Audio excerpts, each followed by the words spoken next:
Selamat datang di Panduan Sistem Penilaian Pembinaan Narapidana atau disingkat SPPN. Panduan ini berisikan sistem, mekanisme, dan prosedur dari SPPN. SPPN adalah sebuah pedoman bagi petugas pemasyarakatan, khususnya wali dalam melaksanakan pembinaan narapidana sesuai tipologi lapas. Kehadiran sistem ini muncul sebagai bagian dari amanat Peraturan Menteri Hukum dan Hak Asasi Manusia Republik Indonesia Nomor 35 Tahun 2018 tentang revitalisasi penyelenggaraan pemasyarakatan yang mengklasifikasi lapas berdasarkan tingkat risiko dan keamanannya, yaitu lapas super maksimum, medium, dan minimum security.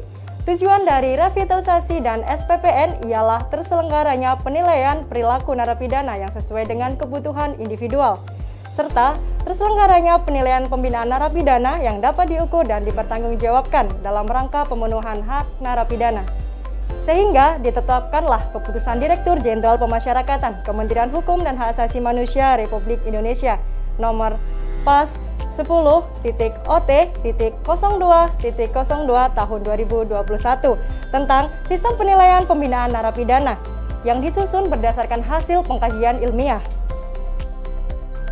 Penggunaan SPPN ini juga merupakan terobosan pemasyarakatan dalam memperbaiki akuntabilitas penilaian pembinaan narapidana di lapas yang selama ini dianggap tidak valid oleh masyarakat karena ketiadaan instrumen objektif terukur dalam menilai perubahan perilaku narapidana. Oleh karena itu, penilaian dengan SPPN yang objektif, terukur, dan sistematis diharapkan akan mendorong perubahan perilaku narapidana secara positif, optimalisasi pelaksanaan program pembinaan, serta meningkatkan akuntabilitas publik dalam pemberian hak-hak narapidana. Agar lebih jelas, silahkan buka soft copy atau hard copy standar dan instrumen SPPN pada link di bawah ini. Berikut adalah panduan penggunaan dari standar dan instrumen SPPN.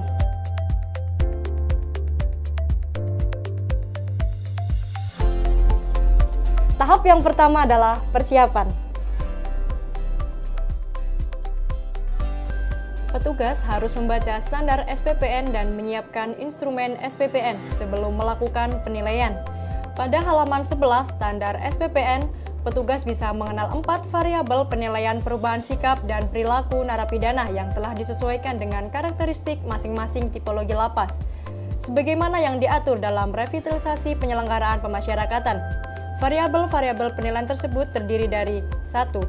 Variabel penilaian pembinaan kepribadian, 2. Variabel penilaian pembinaan kemandirian, 3. Variabel penilaian sikap, 4. Variabel penilaian kondisi mental. Setiap variabel diturunkan menjadi beberapa aspek dan item perilaku yang dinilai secara berkala dengan frekuensinya, yang akan terlihat pada instrumen SPPN. Keterangan mengenai daftar variabel, aspek, item, frekuensi, dan penjelasannya dapat dibaca di standar SPPN halaman 17-33. Instrumen SPPN dibedakan berdasarkan tingkat risiko narapidana dan tipologi lapas, sehingga dalam pengisiannya, petugas harus menggunakan instrumen SPPN yang sesuai dengan tipologi lapas. Bagi lapas yang belum mendapatkan ketetapan klasifikasi, maka penilaian berujuk pada tingkat risiko masing-masing narapidana berdasarkan hasil sidang TPP atau penilaian lainnya. Selain mempelajari standar SPPN, petugas juga harus membaca dan melatih teknik pengumpulan data yang akan digunakan dalam proses pengisian SPPN, yaitu 1. Observasi langsung atau melalui CCTV, 2. Wawancara dengan narapidana atau petugas lapas, 3. Studi dokumen pada daftar hadir kegiatan, laporan pembinaan, laporan pengamanan, laporan kesehatan, berkas putusan, gambar CCTV atau rekaman CCTV, rekam fingerprint yang ada di ruang kegiatan, bila tersedia, serta 4. Hasil tes evaluasi, seperti self-assessment, tes pengetahuan, dan keterampilan pada pembinaan kemandirian yang formatnya telah terlampir pada standar. Selanjutnya, mari mengenal bagian-bagian dari instrumen SPPN. Bagian 1. Demografi atau identitas narapidana dan waktu penilaian.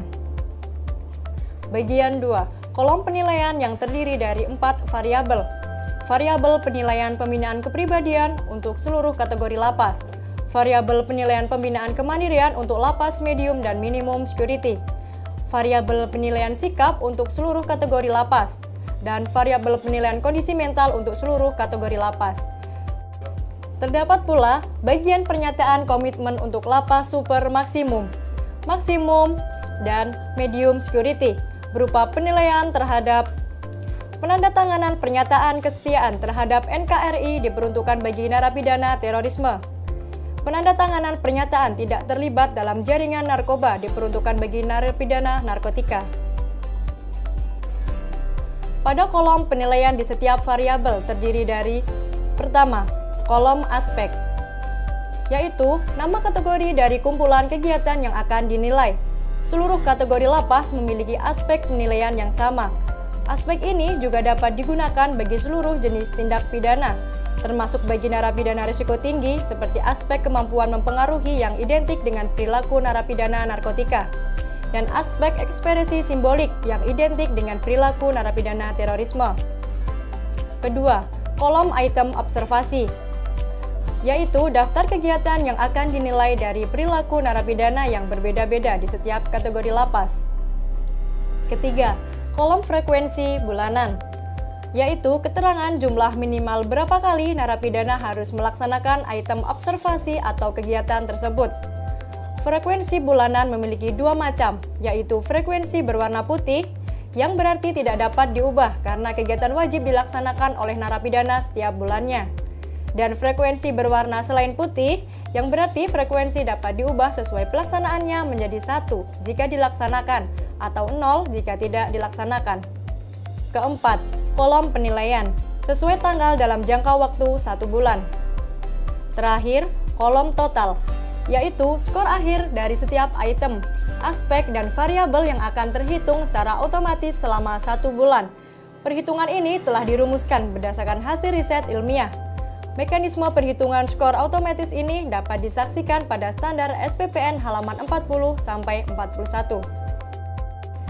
Selanjutnya, bagian 3, hasil penilaian yang menunjukkan skor dan keterangan skor, disertai dengan kolom catatan, kolom rekomendasi, dan kolom identitas penanggung jawab. Setelah petugas siap melakukan penilaian, tahap selanjutnya adalah pengisian instrumen. Berikut adalah penjelasan dari contoh pengisian instrumen SPPN. Pertama, pengisian demografi. Isi tiap kolom dengan data yang lengkap dan benar tentang informasi dasar, latar belakang, dan kondisi narapidana. Terdapat kolom yang diisi dengan pengetikan manual seperti kolom nama narapidana, nama lembaga, tempat lahir, tanggal lahir, usia, pekerjaan terakhir,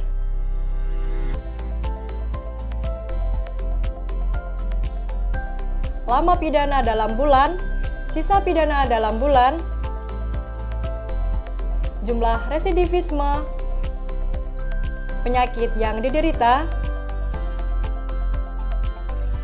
Terdapat kolom yang diisi dengan memilih daftar pilihan pada bagian drop-down atau simbol segitiga. Bagian kanan kolom yang telah tersedia seperti kolom jenis kelamin, agama, pendidikan terakhir, tindak pidana. Pada lapas medium dan minimum security, terdapat penambahan kolom kegiatan keterampilan atau produksi kerja yang diikuti narapidana. Selanjutnya, pengisian waktu penilaian yang terdiri dari tanggal, bulan, dan tahun. Pada kolom tanggal terdapat 3 mekanisme pengisian.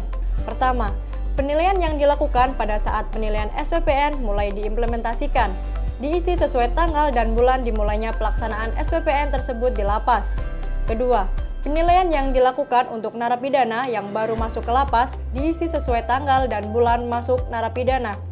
Dan ketiga, untuk penilaian pembinaan narapidana di setiap bulan berikutnya, isi mulai dari tanggal 1. Jangan lupa, isi pula tahun penilaian. Waktu penilaian ini wajib diisi karena akan mempengaruhi proses pengisian selanjutnya. Selanjutnya, pengisian kolom penilaian sesuai tanggal. Pengisian item dilakukan dengan cara menambahkan angka 1 sesuai tanggal. Penilaian ketika narapidana menunjukkan perilaku sesuai item.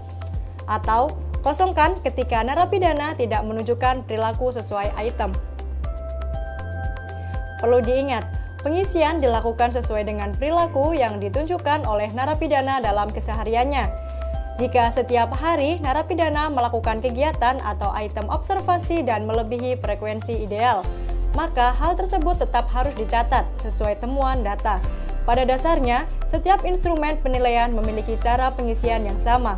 Yang membedakan adalah jenis variabel, aspek, item observasi, dan frekuensi pelaksanaan yang dinilai.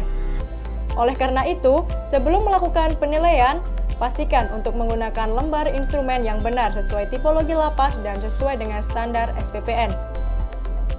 Simak cara pengisian kolom penilaian pada masing-masing variabel sebagai berikut. 1. Contoh pengisian variabel penilaian pembinaan kepribadian dengan studi kasus menggunakan instrumen lapas minimum security. Misalkan, pada tanggal 4, narapidana melaksanakan ibadah rutin, ikut membaca buku, dan konseling psikologi. Maka, tambahkan angka 1 pada kolom tanggal 4, item observasi, ibadah tepat waktu atau rutin, atau membaca buku, dan mengikuti konseling psikologi. Jangan lupa tambahkan angka 1 pada kolom frekuensi bulanan, item mengikuti konseling psikologi. Hal ini dilakukan karena frekuensi bulanan yang berwarna selain putih perlu disesuaikan dengan penyelenggaraan yang dilakukan oleh lapas. 2. Contoh pengisian variabel penilaian pembinaan kemandirian dengan studi kasus menggunakan instrumen lapas medium security. Pada tanggal 3, narapidana mengikuti seluruh kegiatan pelatihan keterampilan serta mematuhi seluruh peraturan dan prosedur pelatihan. Namun, narapidana hadir terlambat dan belum dilaksanakan tes evaluasi. Maka, tambahkan angka 1 pada kolom tanggal 3 item observasi, mengikuti seluruh kegiatan pelatihan, mematuhi peraturan sesuai prosedur, mematuhi peraturan dalam hubungan kerja, menerapkan prosedur K3 dengan baik, dan kosongkan item. Hadir tepat waktu, mendapatkan skor post-tes pengetahuan, dan mendapatkan skor tes keterampilan.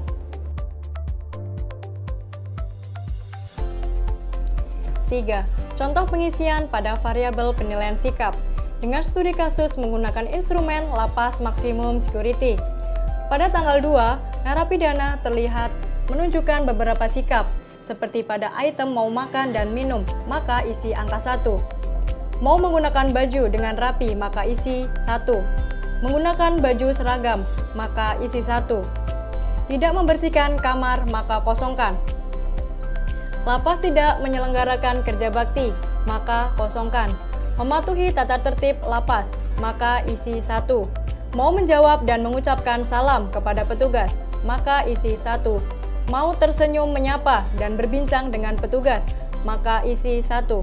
Tidak ada kunjungan, maka kosongkan. Serta mau merapikan rambutnya, maka isi 1. Selain itu, tambahkan angka 1 pada kolom frekuensi bulanan pada item mau merapikan rambut, janggut, dan kuku.